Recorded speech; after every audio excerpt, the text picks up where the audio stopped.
Hello everyone, कैसे हो आप लोग। This is Begi here and welcome to my YouTube channel UGC NET public administration. तो आज हम करने जा रहे हैं आपके MCQs evolution of Indian administration. ठीक है, इंडियन एडमिनिस्ट्रेशन से रिलेटेड जो भी यहाँ पे क्वेश्चंस यहाँ पे बनते हैं वो हम आज कवर करेंगे। ठीक है, तो वीडियो अच्छे लगे तो please like share and subscribe जरूर करें। चलिए शुरू करते हैं। शुरू करने से पहले मैं एक चीज़ बता दूँ that I am a verified educator on academy plus. Academy plus में मैं प्लस एजुकेटर हूँ और यहाँ पे क्लासेस लेता हूँ पब्लिक एडमिनिस्ट्रेशन की, यूजीसी नेट पब्लिक एडमिनिस्ट्रेशन की। ठीक है, तो आप भी प्लस सब्सक्रिप्शन यहाँ पे ले सकते हो। बेगी 10 यहाँ पे यूज़ करना है आपने 10% डिस्काउंट के लिए। ठीक है, आपके प्लस सब्सक्रिप्शन की फ़ीस के लिए। ठीक है, तो प्लान्स हैं आपके पास 6 मंथ, 12 मंथ, 24 मंथ्स के यहाँ पे प्लान्स हैं और 3 मंथ्स का भी आपके पास प्लान है, लेकिन 3 मंथ्स में उतनी प्रेपरेशन आप नहीं कर पाएंगे जितनी, या मिनिमम आपको 6 मंथ्स का यहाँ पे लेना ही चाहिए। ठीक है, तो बिना देरी करे यहाँ पे आप प्लस सब्सक्रिप्शन ले लो। तो ये है हमारे कोर्सेज पब्लिक एडमिनिस्ट्रेशन के जो चल रहे हैं। क्रैश कोर्स पार्ट 1 खत्म हो चुका है। आपका जो प्रैक्टिस कोर्स है पब्लिक एडमिनिस्ट्रेशन के ऊपर वो भी खत्म हो चुका है। इसमें हमने प्रीवियस ईयर क्वेश्चन पेपर्स यहाँ पे डिस्कस करे हैं। और बात करें यहाँ पे क्रैश कोर्स पार्ट 2 की, तो ये हमारा भी रनिंग पे चला है। ठीक है इसकी कुछ क्लासेज हो रही हैं और बाकी 30 जून तक ये चलेगा कंटिन्यूसली। ठीक है, डेली इसकी क्लास हो रही है 1.5 घंटे की। चलिए, तो ये सरप्राइज़ है आपके लिए यहाँ पे। ठीक है, सरप्राइज़ कैसा? सरप्राइज़ ऐसा कि 300 क्वेश्चन यहाँ पे करवाए जाएंगे एज ए क्विज़। ठीक है, यानी कि क्विज़ यहाँ पे होने वाले हैं, लगभग 6 क्विज़ होने वाले हैं। ठीक है, तो हर क्विज़ में ऑलमोस्ट आपको 50 क्वेश्चन यहाँ पे दिए जाएंगे और क्विज़ से आप इवेलुएट कर सकते हैं खुद को। और ये लगभग 3 एग्जाम के बराबर है। ठीक है, 100 क्वेश्चन आते हैं ना आपके हर एग्जाम में, तो लगभग 3 एग्जाम के बराबर ये 300 क्वेश्चन आपके होने वाले हैं और बहुत ही ज़्यादा। और उसके बाद इन एडिशन टू दैट यहाँ पे आपको इन क्वेश्चंस का पहले दिन आपको क्विज होगा, दूसरे दिन आपको यहाँ पे एनालिसिस मिलेगा इन क्वेश्चंस का। ठीक है, तो बहुत ही ज़्यादा इंपॉर्टेंट होने वाला है आपके लिए। और एनालिसिस में सारे कंसेप्चुअल जितने का भी यहाँ पे पॉइंट्स हमारे पास निकल के आएंगे उनको सभी को डिस्कस करेंगे। ठीक है, तो प्लीज़ आप यहाँ पे प्लस सब्सक्रिप्शन ले लीजिए। ठीक है, तो बेगी 10 यूज़ करना है आपने डिस्काउंट के लिए 10%। ठीक है, जल्दी से ले लीजिए, इट्स नॉट टू लेट। ठीक है, अभी टाइम है आपके पास, यू कैन प्रिपेयर वेल। तो ये थॉट ऑफ द डे, उसके बाद शुरू करते हैं अपनी class. Thought of the day क्या बोल रहा है? The only place where success comes before work is in dictionary. ठीक है, तो ये कहा है विडाल ससून ने, अमेरिकन बिजनेसमैन रहे हैं। तो इन्होंने कहा कि ओनली एक जगह यहाँ पे है, एक जगह है कौन सी? डिक्शनरी, जहाँ पे वर्क से पहले आपके सक्सेस आती है अल्फ़ाबेटिकली। ठीक है, otherwise you have to work hard for to get your success. ठीक है, तो इन्होंने एक तरह सटायरिकल यहाँ पे बोला गया है कि अगर आपको सक्सेस चाहिए तो वर्क आपको करना ही पड़ेगा। You have to do work, मतलब एक तरह से मैंडेटरी है। ठीक है, चलिए शुरू करते हैं आज का जो क्वेश्चन है हमारा। तो पहला क्वेश्चन रहा ये, तो प्लीज़ यहाँ पे आप खुद आंसर देने की कोशिश करिए, उसके बाद मैं आपको आंसर बता दूंगा। ठीक है, तो बताइए कमेंट में जरूर कि कितना आपने सॉल्व किया है, कितना आपका स्कोर रहा है। तो here is the first question. First question is there, Diwan in Mughal administration means. दीवान जो होता है मुगल एडमिनिस्ट्रेशन में, उसका क्या मतलब यहाँ पे होता है? In charge of revenue and finance, in charge of stores and factories, head of judicial department, या फिर इनमें से कोई नहीं। आपने जवाब देना है, वीडियो को पॉज कर सकते हैं। तो right answer is in charge of revenue and finance. जो रेवेन्यू और फाइनेंस का इंचार्ज होता है आपका मुगल एडमिनिस्ट्रेशन में, उसको दीवान बोलते हैं। ठीक है, तो याद रखना आपने, बहुत इंपॉर्टेंट है। तो ये हमने सारा प्लस में कवर कर लिया है। तो first governor general of India was, easy question है, बिल्कुल स्ट्रेट फॉरवर्ड क्वेश्चन है यहाँ पे। फर्स्ट गवर्नर जनरल कौन थे इंडिया के? The right answer is Lord Warren Hastings. ठीक है, ये हमारे क्या थे? फर्स्ट गवर्नर जनरल थे। उन्होंने ऑफिस ऑफ डीसी भी यहाँ पे जो एक तरह से इंट्रोड्यूस किया था, डिस्ट्रिक्ट कलेक्टर का।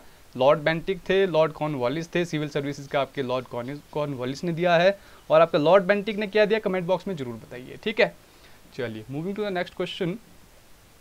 Board of control was established by. Board of control जो था आपके ब्रिटिश पीरियड में, उसको किसने एस्टेब्लिश यहाँ पे किया था? आपके ऑप्शंस हैं charter act 1773, Pitt's India act 1784, charter act 1833 और चार्टर एक्ट 1853। बताइए। तो इसका राइट आंसर है पिट्स इंडिया एक्ट 1784। तो पिट्स इंडिया एक्ट जो आपका 1784 का था, इन्होंने जो यहाँ पे बोर्ड ऑफ कंट्रोल का एस्टेब्लिश किया था। ठीक है, तो moving to the next question. Indirect elections were introduced for the first time by. देखो, ब्रिटिश पीरियड में, ब्रिटिश रूल में इनडायरेक्ट इलेक्शन जो है किसने यहाँ पे और किसके द्वारा यहाँ पे जो है फर्स्ट टाइम इंट्रोड्यूस किए गए थे? ऑप्शन है आपके पास Indian council Act 1892, Indian council Act 1861, Indian council act 1909। ठीक है, तो राइट आंसर आपने बताना इनमें से, या फिर नन ऑफ द अबव। तो राइट आंसर क्या है? Indian council Act 1892। ठीक है, अगर आपको इनको डिटेल में जानना है तो प्लीज़ प्लस सब्सक्रिप्शन ले लीजिए, वहाँ पे रिकॉर्डेड वीडियोस आपको मिल जाएंगे। ठीक है, और नया जो कोर्स चल रहा है हमारे, इसके बाद और भी कोर्सेज आने को है, तो प्लीज़ जल्दी से जो है ले लीजिए प्लस सब्सक्रिप्शन। तो नेक्स्ट क्वेश्चन रहा ये, Indian council act 1909 is also known as, Indian council act है 1909 का, इसको और क्या कहा जाता है ये आपने बताना है। Montague Chelmsford reform, Morley Minto reform, दोनों, या इनमें से कोई नहीं। तो राइट आंसर क्या है? राइट आंसर है मॉर्ले मिंटो रिफॉर्म्स। ठीक है, तो आपका इंडियन काउंसिल एक्ट 1909 को कहा जाता है Morley Minto reforms. Question number 6, the father of communal electorate is, जो फादर ऑफ कम्युनल इलेक्टोरेट है, जहाँ पे कम्युनल रिप्रेजेंटेशन दी गई थी, शुरू की गई थी मुस्लिम्स को, तो किसने शुरू की थी इनडायरेक्टली ये पूछा गया है। ठीक है, Lord Morley, Lord Minto, Lord Chelmsford, या फिर सभी नहीं में से। तो राइट आंसर क्या है?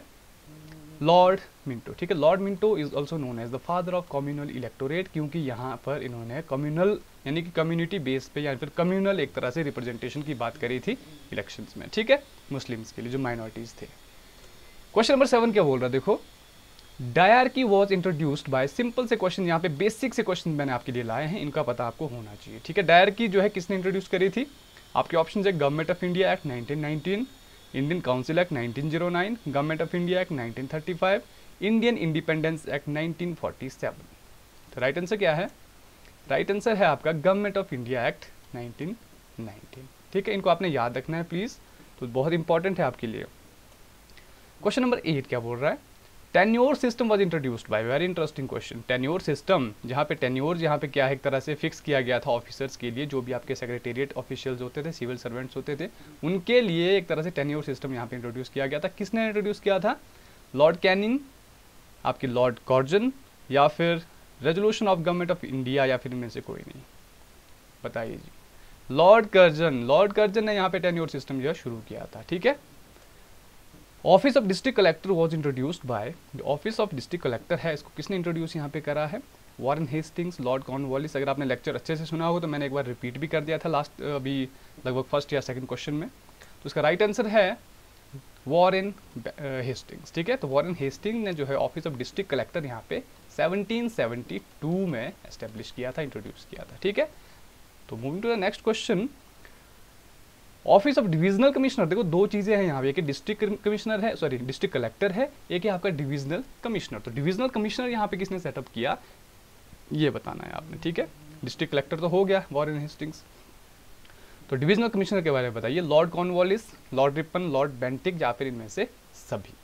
तो राइट आंसर क्या है आपका? राइट आंसर है लॉर्ड बेंटिक। ठीक है, लॉर्ड बेंटिक ने यहाँ पे डिविजनल कमिश्नर एक तरह से यहाँ पे उनका ऑफिस जो है इंट्रोड्यूस करा था। ठीक है, नेक्स्ट क्वेश्चन है, royal commission on decentralisation 1907 was introduced by, royal commission जो डिसेंट्रलाइजेशन पे आया था, क्वेश्चन प्रीवियस ईयर क्वेश्चन में भी आ चुका है एक बार ये। ठीक है, 1907 में आया था ये, लेकिन किसने लाया था ये बताना है आपने।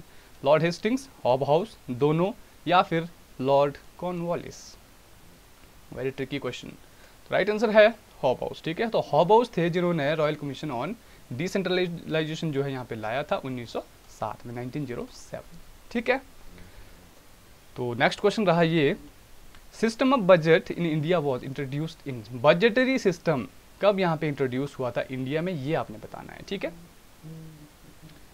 तो राइट आंसर क्या है? 1860। ठीक है, 1860 में जो है आपका सिस्टम ऑफ बजट इंडिया में इंट्रोड्यूस किया गया था। ठीक है, तो ये थे आज के क्वेश्चंस। तो आप प्लीज़ मुझे अनअकैडमी पे फॉलो जरूर कर लें for your better performance, but for your better preparation, क्योंकि वहाँ पे हम पूरा कंप्लीट कर रहे हैं क्रैश कोर्स पब्लिक एडमिनिस्ट्रेशन पे। तो जल्दी आज ही ले लीजिए सब्सक्रिप्शन। ठीक है, एटलीस्ट 6 मंथ्स का तो ले ही लीजिए। तो बेगी 10 यूज़ करेंगे तो आपको 10% यहाँ पे डिस्काउंट भी मिल जाएगा।